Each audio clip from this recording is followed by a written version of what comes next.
kung ano ang isip. At habang gumagawa ako ng aking intro, may kakaibang nangyari sa paligid. Uy! Isang bato ang nalaglag. Yun, naglakad kami doon. Uy! Yun, naglakad kami doon. Uy!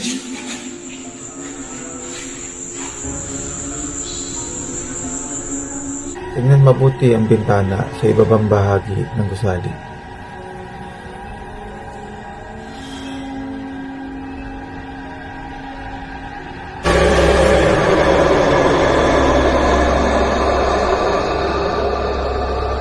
Mga gumagalang multo, ito ba'y dapat katakutan? Sila ba'y dapat na kausapin?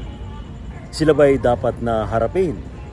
O sila ba'y kailangang iwasan? Gabi ng Misteryo. Ito nga pala si Anywhere TV at ini-invite ko kayo na manood at makinig sa DCRH Gabi ng Misteryo. Sabado 10 to 11 p.m. hosted by Ray Sibayan. At ang topic natin dito ay tungkol sa how to deal with ghosts, especially ngayong Ghost Month.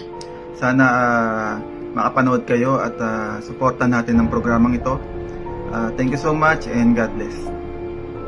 Magandang gabi po mga minamahal na taga-subaybay, taga-panood ng programang DCRH Gabi ng Misteryo with Sir Ray Sibayan. Maraming salamat po sa inyong imbitasyon.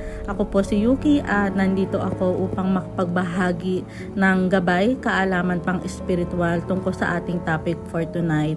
At ito ay tungkol sa ghost o multo, ano ang iba't ibang klase noon at ano ang ating pwedeng gawin kapag naka-encounter tayo nito sa pang-araw-araw nating buhay.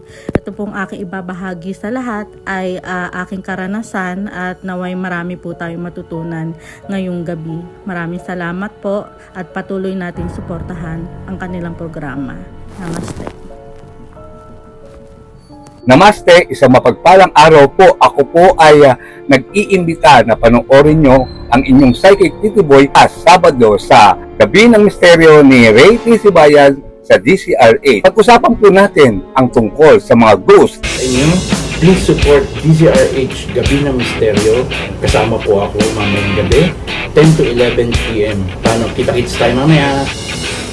Yan po ating pag-uusapan sa Gabi ng Misteryo, 10 to 11 p.m. sa DCRH. Walang absent. See you! Gabi ng Misteryo.